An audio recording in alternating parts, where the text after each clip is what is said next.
Bismillah. Assalamualaikum warahmatullahi wabarakatuh.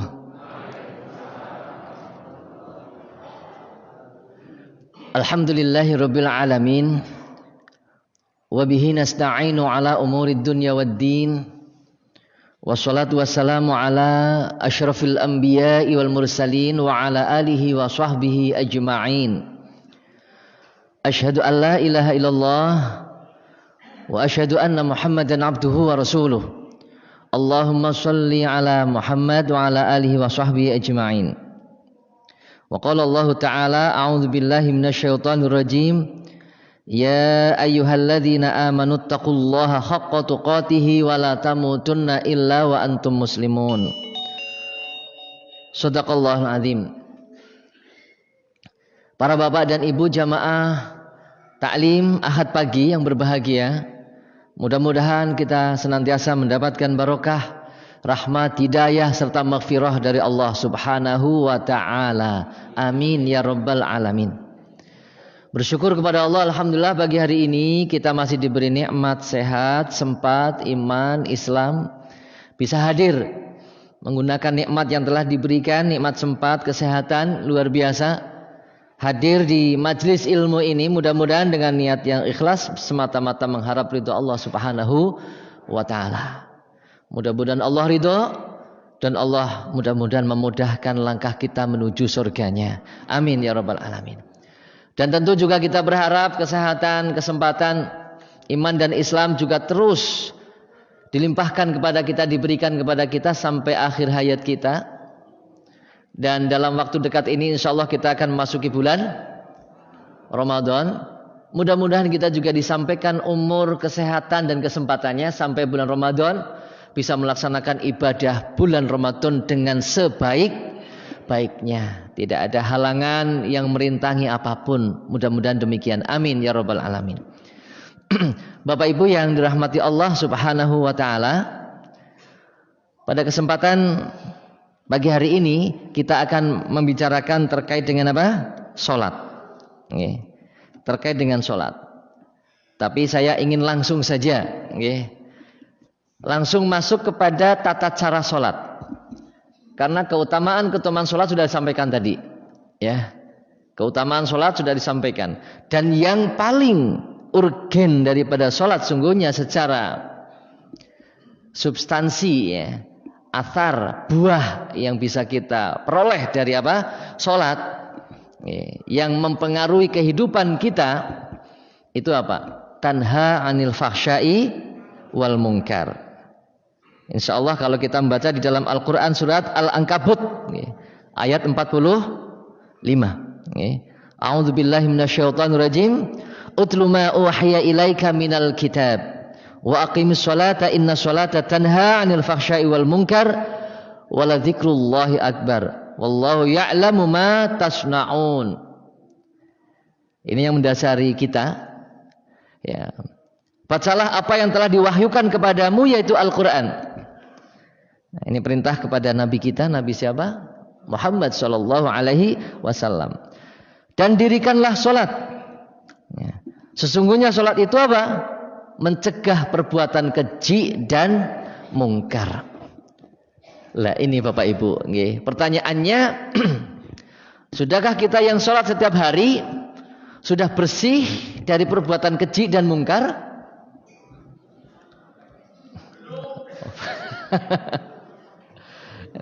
Kalau belum, apakah ibadah sholatnya yang salah atau kita yang salah di dalam melaksanakannya? Nah, kayak gue lah ora perlu sholat, yung sholat ya pada baik, sing sholat ya maksiat, sing ora sholat ya maksiat. Apakah kesimpulannya seperti itu? Tentu tidak, ya kan? Tentu tidak. Jadi aja nyalahna sholate, tapi yang harus dikoreksi adalah diri kita. Jangan sampai seperti itu lah. Kayak orang sholat malah justru ketone ana sing apik. Orang sholat tapi kok ya Allah bagus banget loh, karo wong ramah, karo wong apikan, ya, dermawan, seneng nulung, Kowe sing seneng salat, jare sregep ngaji, sregep salat. Lah nek ngomong jan. Kadang seperti itu ya, Pak ya. Wana. Kadang seperti itu, kadang baiklah, kadang ya Allah. Ini Bapak Ibu. Ya. Koji bolak-balik bisa sampai kayak gitu. Ya. Lah ini Bapak Ibu, ya. Jadi ternyata bagaimana agar ibadah kita itu asarnya, buahnya ya, di dalam apa? Mendidik perilaku, akhlak, perbuatan kita itu berhasil, maka ya harus diperhatikan dengan sebenar-benarnya. Ya kaifiyahnya dan segalanya yang terkait dengan ibadah itu. Maka tidak boleh kita beribadah itu sekepenake dewek. Tidak boleh.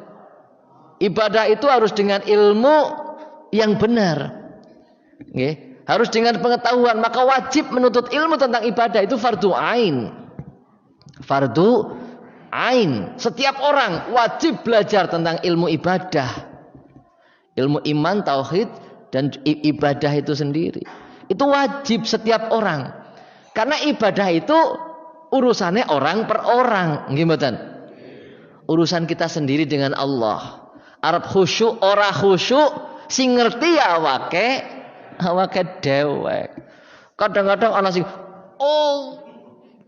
ora sida. Maning Allah. Kan ada yang seperti itu. Apakah itu dijamin khusyuk? Ya belum tentu. Apakah itu dijamin benar? Ya belum tentu. Sing ngerti apa? Diri sendiri masing-masing. Kan ngaten. Kenapa? Keterkaitan ibadah yang baik itu bukan hanya zahirnya saja, juga termasuk batin, niate kepriwe.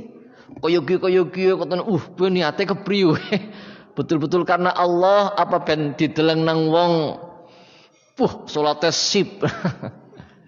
Ada orang yang set ngadeg tenang, Allahu Akbar. Dening lancar biasa bae ya. Kayak salate. Nah, ya belum tentu, bisa jadi dia khusyuk. Yang penting kaifiyahnya sesuai dengan aturan. Ya, bukan apa? Ya, mentang-mentang urusannya dewek, sekarepe dewek. Allahu Akbar. Lah ya, nek itu wis genah ora bener. Ya, wis genah ora bener. Nah, sedakepe nang bathuk misalnya karena lagi akeh utange gitu kan. Protes maneh Gusti. Allahu Akbar, ya Allah mumet aku ki. Arep badak utangnya si akeh ngono. Lah itu jelas ora bener. Lah ini Bapak Ibu. Nggih. Baik. Jadi ini sangat penting harus kita persiapkan ilmunya, nggih. Dan juga kondisi kita, nggih, kondisi batin kita.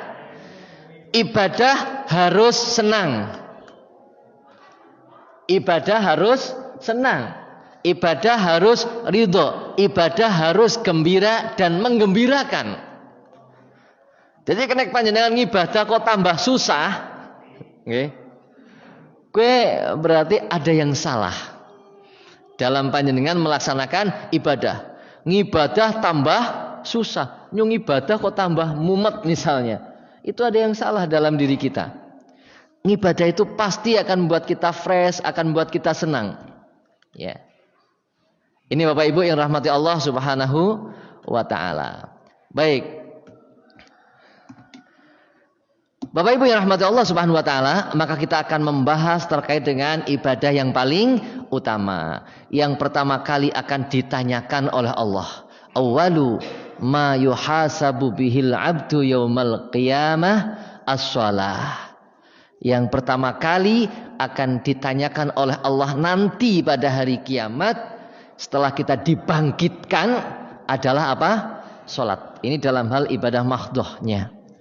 Lah ini Bapak Ibu, salat yang akan ditanyakan pertama kali. Salatnya kepriwe? Bener apa ora? Khusyuk apa ora? Asalan apa ora? Bagaimana wajibnya? Bagaimana sunnah-sunnahnya? Ini Bapak Ibu. Nggih. Baik, apa itu salat? Nggih. Kalau kita melihat di dalam beberapa kitab fikih ya. Ya di antaranya yang senang saya ambil itu di dalam Fiqhul Islami wa Adillah tuh. Okay. Ta'rifus shalah, pemahaman salat, pengertian salat. As-shalatu lughatan, salat secara bahasa itu apa? Ad-du'a'u. Salat secara arti bahasa niku ad-du'a, doa. Nah, ini Bapak Ibu. Bapak Ibu sudah ngerti nggih? Agar doa dikabulkan itu bagaimana? Nah ini kan harus dipelajari betul. Agar doa dikabulkan itu seperti apa? Banyak sekali syarat-syarat doa dikabulkan. Nah maka itu harus dipelajari oleh panjenengan, oleh kita semuanya. Di antaranya ya kita harus bertaubat kepada Allah, bersihkan dosa-dosa kita kepada Allah, baru memohon sesuatu kepada Allah. Kita harus betul-betul memuji Allah Subhanahu wa taala, baru kita memohon Allah kepada Allah Subhanahu wa taala. Ya.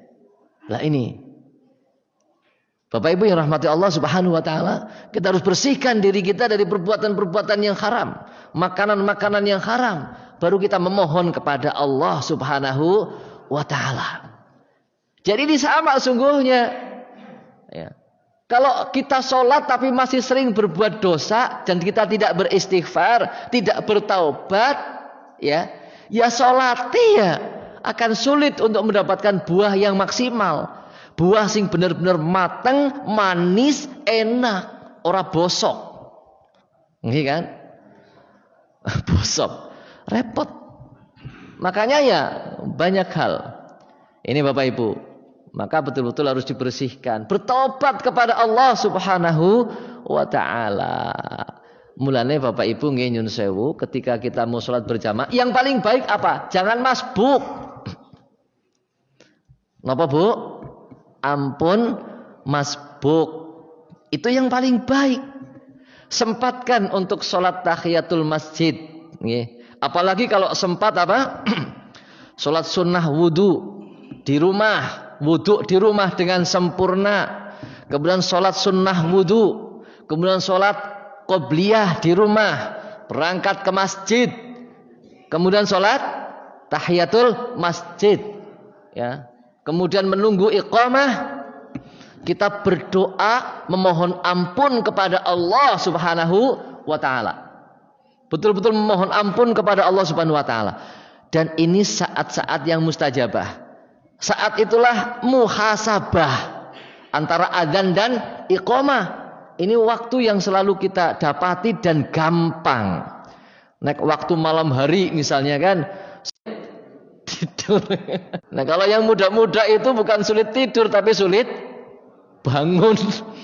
Kontangi gue angel, gue bocan nom. Nah kesepuan kan jere niku nggih.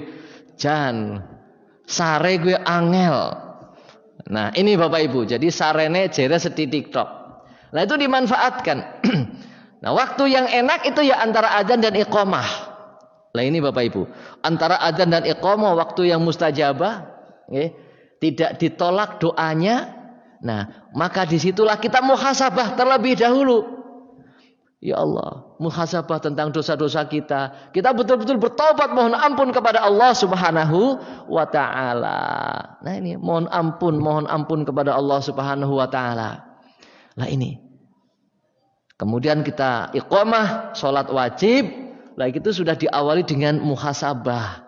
Diawali dengan bertaubat kepada Allah Subhanahu wa taala.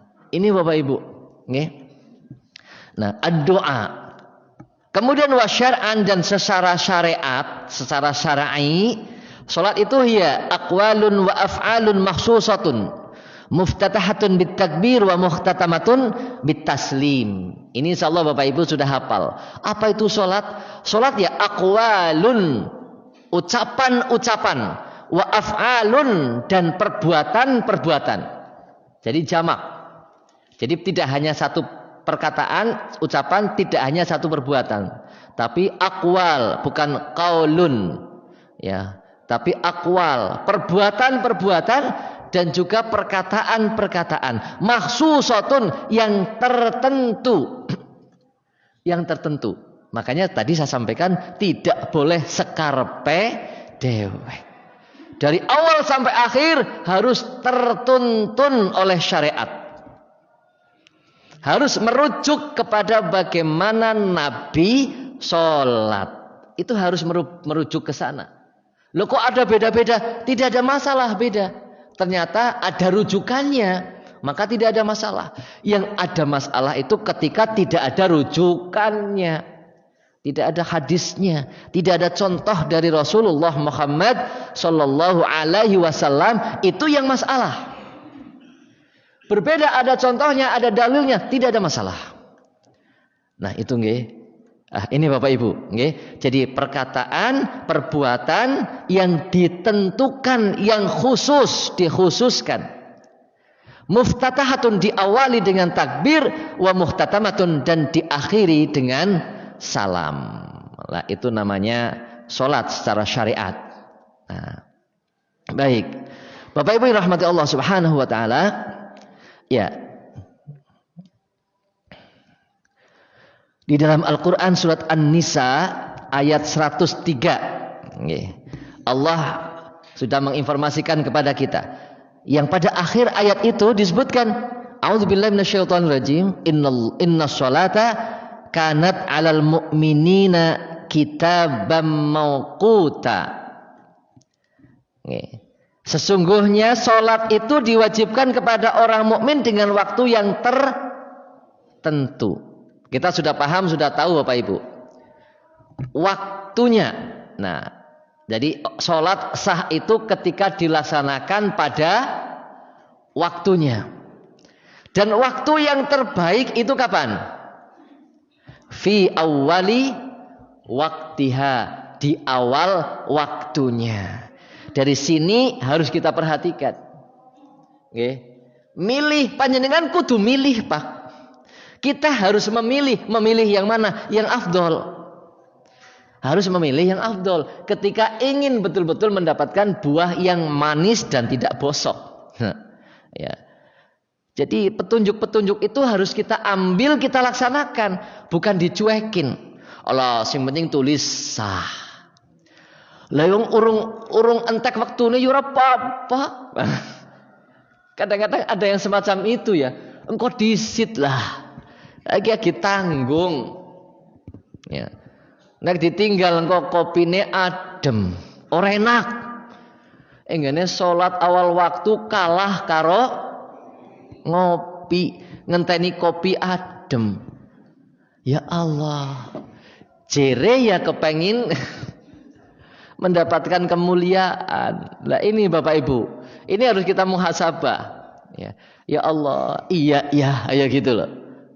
Bagaimana kita dari awal mementingkan tentang sholat, prepare tentang sholat, ya, menyiapkan diri, bersiap diri. Zuhur jam 12. Sering saya sampaikan, ya siap-siaplah sedurunge adzan kan kayak gitu. Ya. Jadi ketika adzan kita sudah berjalan ke masjid misalnya, sampai masjid masih ada waktu untuk sholat dan berdoa seperti tadi, muhasabah. Lah itu, jangan sampai kemudian apa? Ya komat nembe mangkat maring masjid, masbuk terus. Lah itu ya. Ini Bapak Ibu, nggih. Jadi pilih di awal waktu. Nah, di awal waktu. Kemudian pilih di mana sholatnya? Di masjid berjamaah. Itu Bapak Ibu. Pilih yang terbaik aja. Sing penting sholat lah. Sholat nang omah dewekan besah. Sing penting kewajibannya gugur.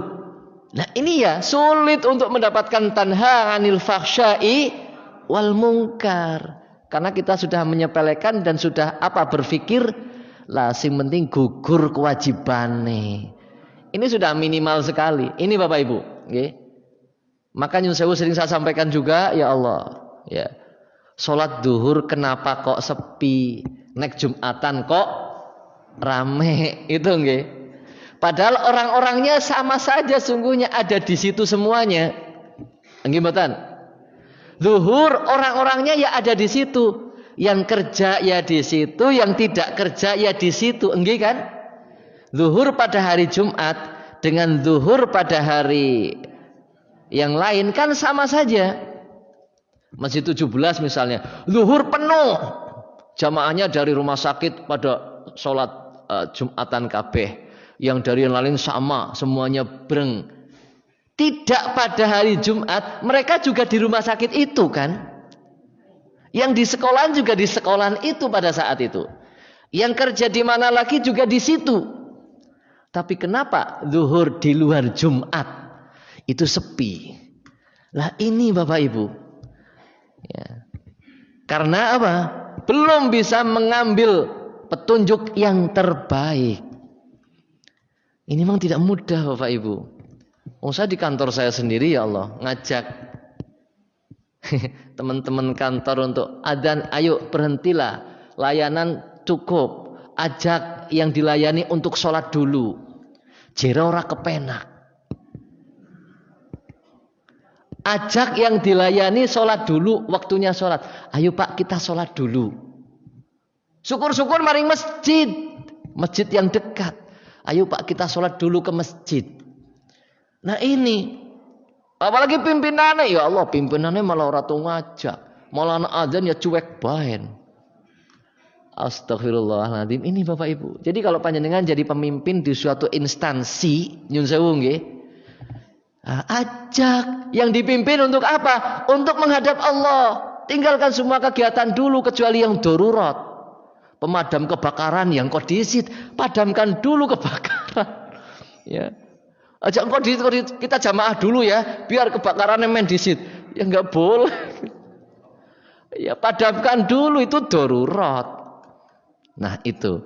Kalau tidak ada darurat, tinggalkan semua pekerjaan. Apalagi hanya sekedar rapat RT, apalagi hanya sekedar rapat takmir, apalagi us rapat takmir, rapat tenang masjid. Ya Allah, ini Bapak Ibu yang punya anak buah yang menjadi pimpinan, ajak anak buahnya, ajak anak buahnya sing ngajak pimpinannya, malah ora gelem. Nah ini Bapak Ibu, nggih. Ada waktu yang sudah ditentukan itu pelaksanaannya. Maka pilihlah waktu yang terbaik. Dan pilihlah tempat yang terbaik. Yaitu masjid. Dan pilihlah cara yang terbaik. Yaitu apa? Berjamaah. Lah ini Bapak Ibu. Ada berapa pilihan Bapak Ibu? 3 ya. Waktu yang terbaik. Di awal waktu. Tempat yang terbaik di masjid. Cara yang terbaik berjamaah.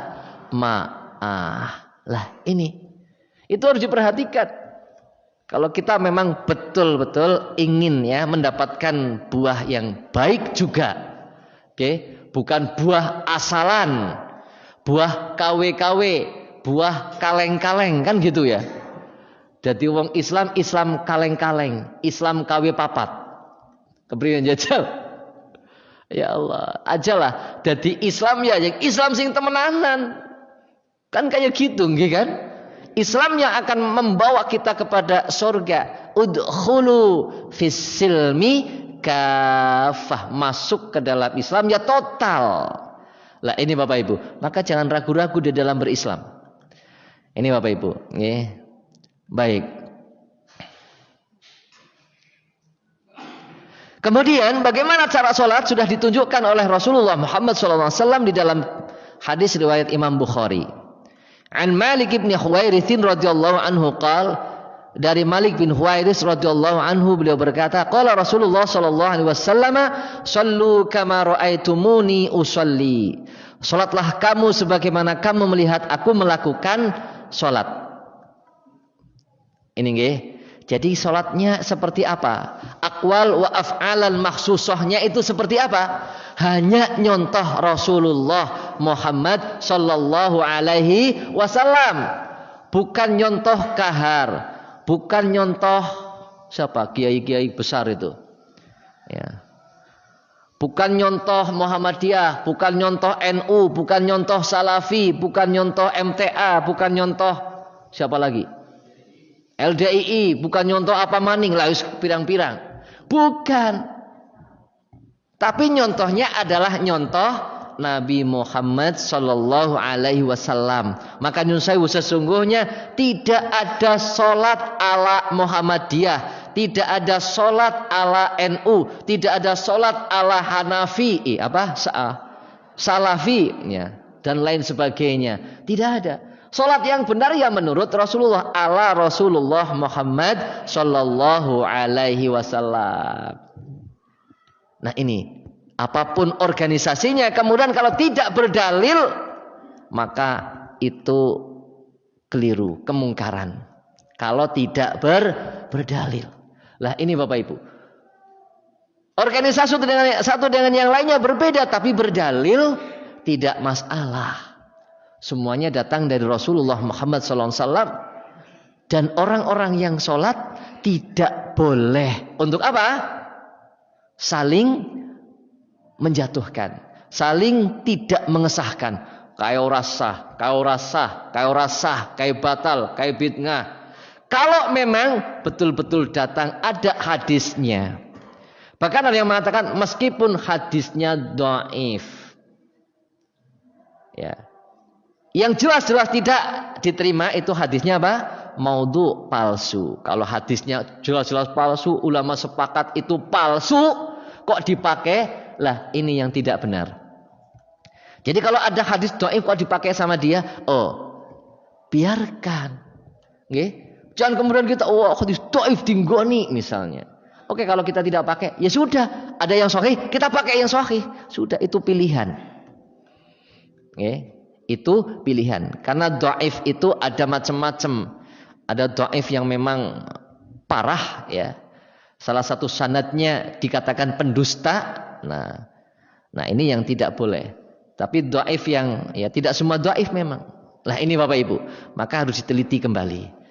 Ini nggih. Jadi sholat kita seperti apa? Bukan seperti Muhammadiyah, bukan seperti NU, bukan seperti Salafi, bukan seperti MTA, bukan seperti LDII, tapi sholat kita seperti Rasulullah Muhammad sallallahu alaihi wasallam. Nah ini, ketika ada perbedaan di dalam memahami, maka kita harus tasamuh. Nggih. Ini Bapak Ibu. Ra'aitumuni usolli. Kalau kita bahas secara terlek nyun sewu, ini nggak bisa. Sholat kita nggak syah, Pak. Kalau kita bahas secara harfiah, Sallu kama ra'aitumuni, sholatlah kamu sebagaimana engkau melihat aku sholat. Lalu kita nggak pernah melihat Rasulullah sholat, berarti sholat kita nggak sah dong. Ya kan? Tapi bisa dipelajari dengan membaca kitab-kitab para hadis, informasi dari sahabat dan seterusnya sampai dengan kita dalam bentuk kitab-kitab hadis dengan bahasa ra'aitumuni. Saya kaitkan dengan awal Ramadan, awal Syawal. Kan ada perbedaan terus ini. Ya kalau Muhammadiyah dengan hisab, ya, di luar Muhammadiyah ada yang pakai apa? Ru'yah. Sama-sama menggunakan kata ro'a. Sama-sama menggunakan kata ro'a. Kalau puasa, sumu li ru'yatihi wa aftiru li ru'yatihi. Puasalah kamu karena kamu melihat bulan. Oleh sebagian dimaknai melihat dengan mata kepala langsung. Melihat, betul-betul melihat bulan langsung. Oleh sebagian yang lain, oleh Muhammadiyah, tidak. Boleh saja kita melihat bulan dengan ilmu, dengan pengetahuan, tidak harus langsung.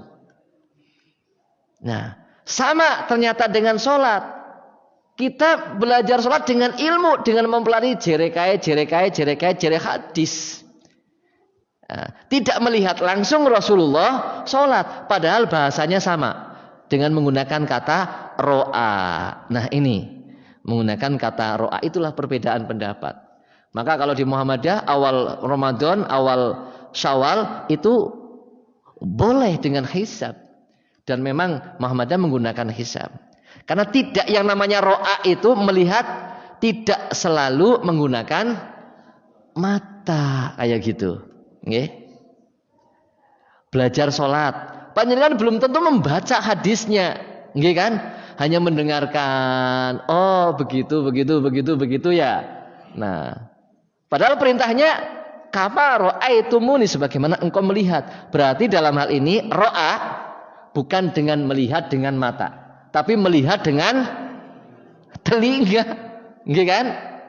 Masa ada orang melihat dengan telinga? Ya nyatanya begitu. Nyatanya begitu. Loh kalau nggak boleh berarti sholatnya nggak sah dong. Nah, sholatnya pada keliru. Nah ini nggih.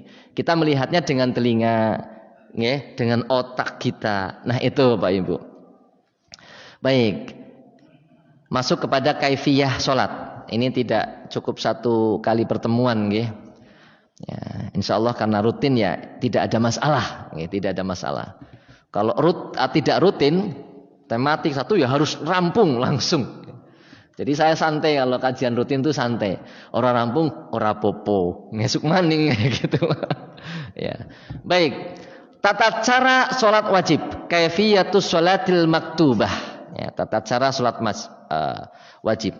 Mohon maaf saya merujuk kepada Himpunan Putusan Tarjih Muhammadiyah. Dan kita compare, kita perbandingkan dengan berbagai madhab.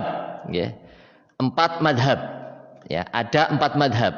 Yang madhab-madhab ini dipakai oleh di luar Muhammadiyah juga. Ya, NU, ada Salafi, ada MTA. Nah kita compare, tetap kita sampaikan. Cuma agar supaya lebih fokus gitu. Ya. Jadi kita tidak membaca fikih secara umumnya.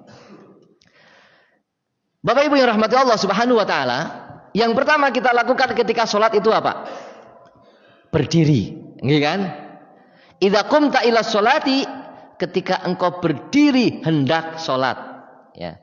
Jadi ulama sepakat, seluruh pendapat ulama madhab sepakat bahwa berdiri itu adalah rukunnya sholat. Caranya berdiri bagaimana? Ya caranya berdiri dengan penuh ketundukan dan penuh ketaatan, penuh perendahan diri kepada Allah Subhanahu wa taala, bukan dengan berdiri penuh kesombongan. Ya. Maka berdirinya juga harus benar. Berdiri yang khusyuk, berdiri dengan penuh ketundukan. Ya. Wa qumu lillahi qanitin.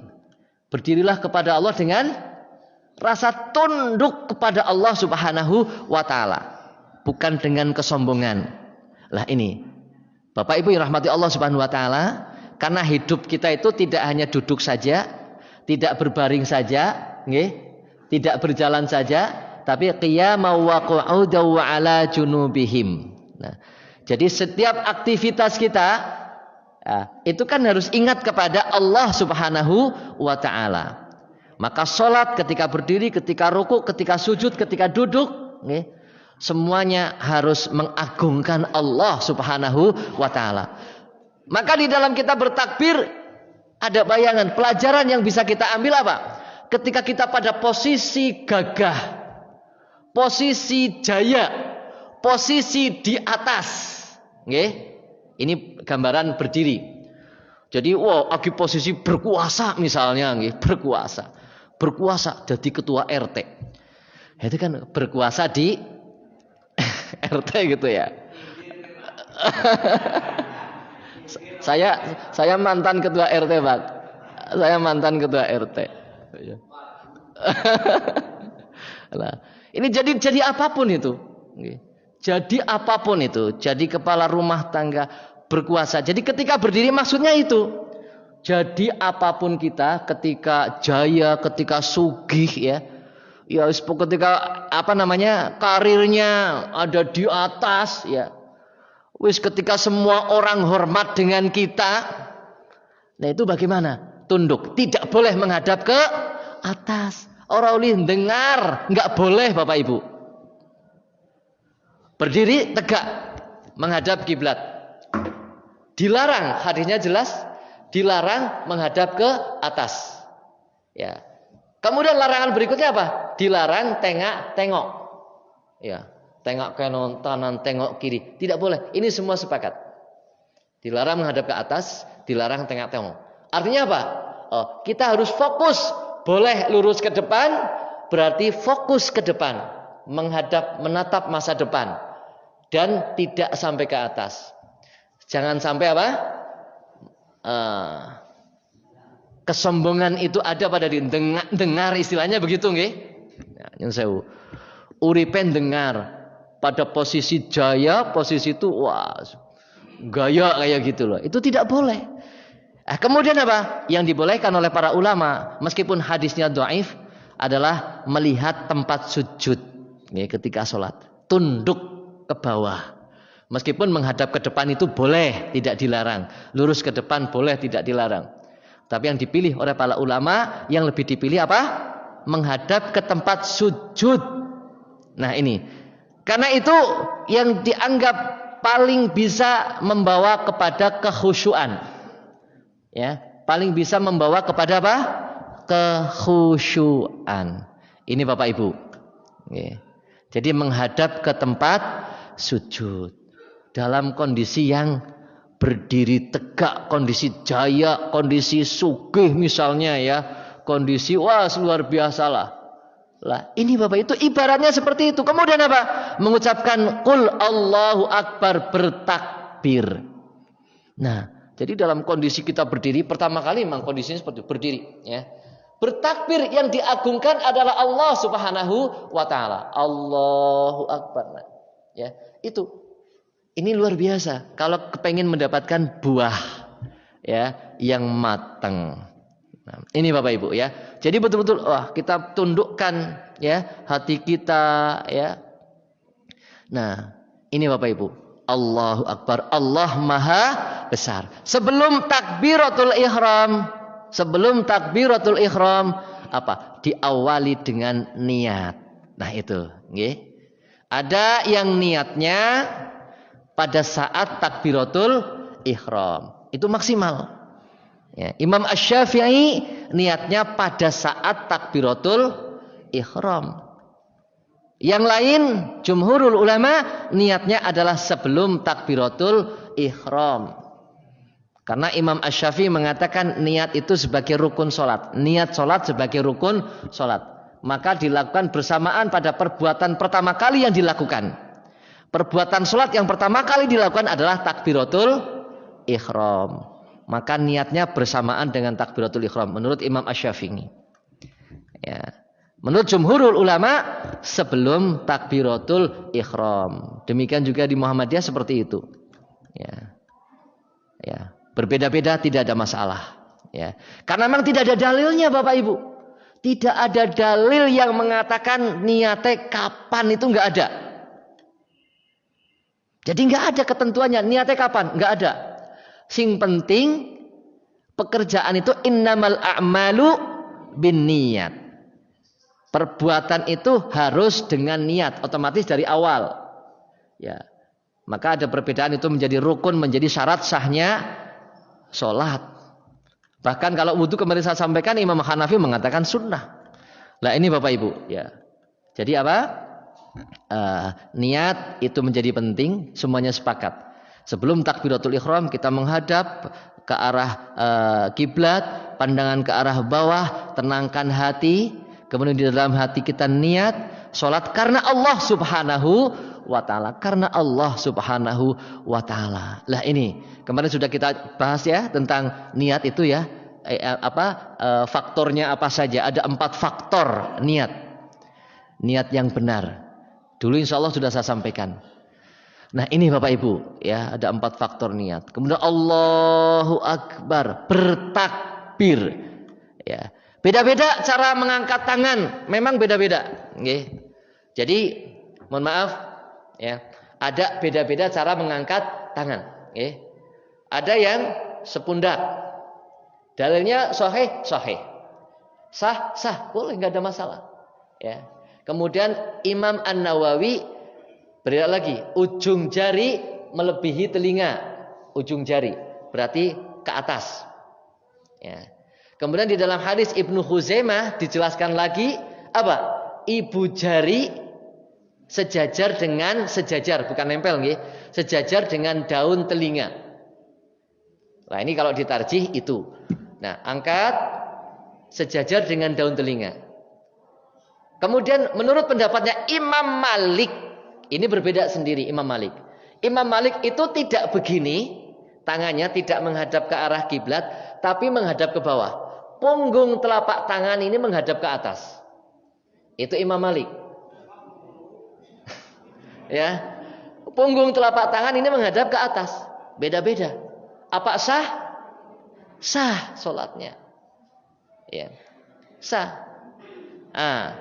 Ini Bapak Ibu, karena ada ikhtilaful ulama di situ, perbedaan pendapat para ulama. Apakah mengangkat tangan ini rukun? Ternyata sepakat para ulama bukan rukun.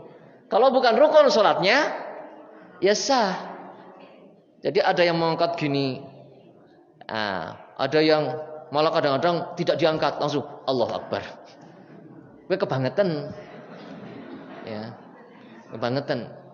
Makanya tadi saya sampaikan sholatnya dengan ilmu, meskipun berbeda harus diilmui gitu loh. Arab kaya kiye ya nu kepriwe dasare apa, Arab kaya kiye ya dasare apa, kan kayak gitu, nggih kan? Itu yang penting. Yang penting di situ, nggih. Jadi aja Allah sing penting tulih. Ini berarti sholat nganggo karpet dewek itu di situ. Ini Bapak Ibu, nggih. Jadi angkat sholatnya, tangannya. Ini ulama sepakat. Telapak tangan menghadap ke arah kiblat. Tidak ada dalilnya, Pak. Ini tidak ada dalil. Ini kesepakatan para ulama. Ini menghadap ke arah kiblat untuk menghormati Ka'bah. Jadi bukan kayak gini. Ini menurut para ulama. Oke. Tidak begini. Apalagi ya, menghadap ke arah kiblat. Nah, tangan sejajar dengan bahu, tidak melebar.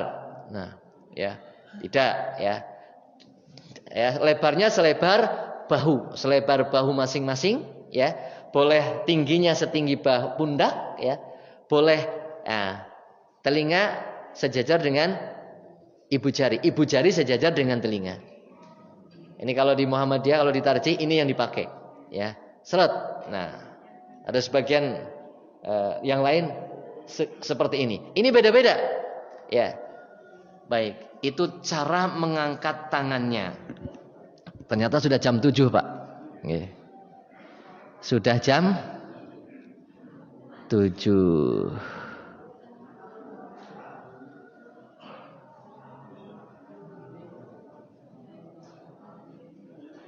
Iya. Gimana nih? Cukup dulu?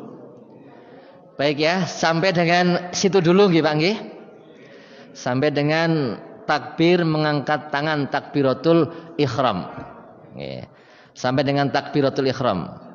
Pelajaran yang bisa kita ambil pada kesempatan hari ini, kita belum membuka dalilnya malah ya. Insya Allah pada pertemuan yang akan datang tentang mengangkat tangan ini, dalilnya kita akan kupas. Yang seperti ini bagaimana, yang seperti ini bagaimana dalilnya. Itu tadi karena harus dengan ilmu, ya kan? Maka jangan sampai tidak dikeluarkan dalilnya. Nah, pelajaran yang kita ambil, monggo sesuai dengan keinginan kita. Salat itu dapat mendidik diri kita untuk tanha anil fahsya'i wal mungkar, terhindar dari perbuatan keji dan mungkar. Maka yang pertama, niatkan betul-betul karena semata-mata mengharap ridho Allah Subhanahu wa ta'ala. Kedua, pilih waktu yang tepat, pilih tempat yang tepat, yang terbaik, dan pilih cara yang terbaik. Pilih cara yang terbaik. Lah, ini Bapak Ibu, nggih. Insya Allah dengan seperti itu kita bisa sedikit demi sedikit memperbaiki kualitas sholat kita. Mudah-mudahan kita diberikan rahmat barokah oleh Allah Subhanahu wa ta'ala dan juga maghfirahnya. Amin ya rabbal alamin. Saya kira itu, wallahu alam biswab. Tidak ada pertanyaan atau ada sampai bab ini? Sampai bab ini saja dulu nggih. Silakan, monggo. Waalaikumsalam warahmatullahi wabarakatuh.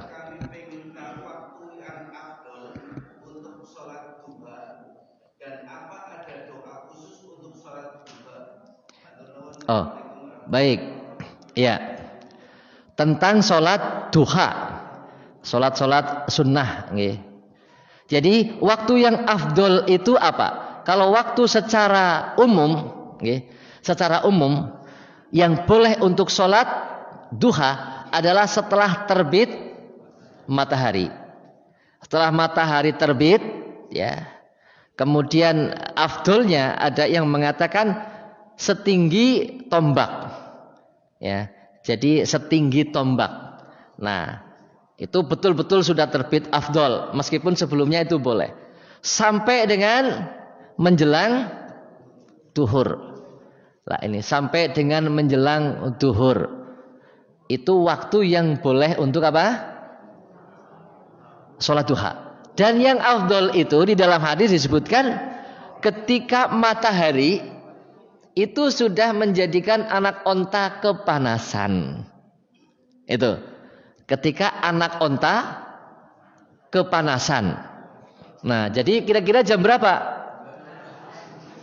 Ya jam 10-an lah ya. Jam 9, 10 ketika matahari sudah setinggi dan itu sudah mulai panas. Nah, itu. Ya. Jadi ketika anak onta itu sudah mulai kepanasan. Orang anak onta nangkene. Ya kira-kira artinya apa? Kira-kira matahari sudah mulai panas begitu loh. Nah itu, okay. Jadi itu yang afdol, ya. Itu, okay. Jadi ini afdolnya duha seperti itu. Ya. Doa khususnya, mohon maaf, ya.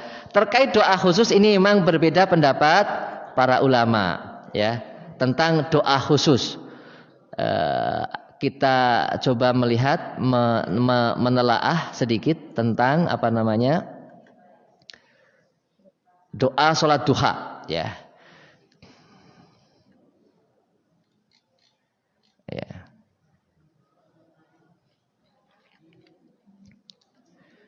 Jadi sungguhnya doa yang biasa disampaikan, okay. Mana coba sebentar.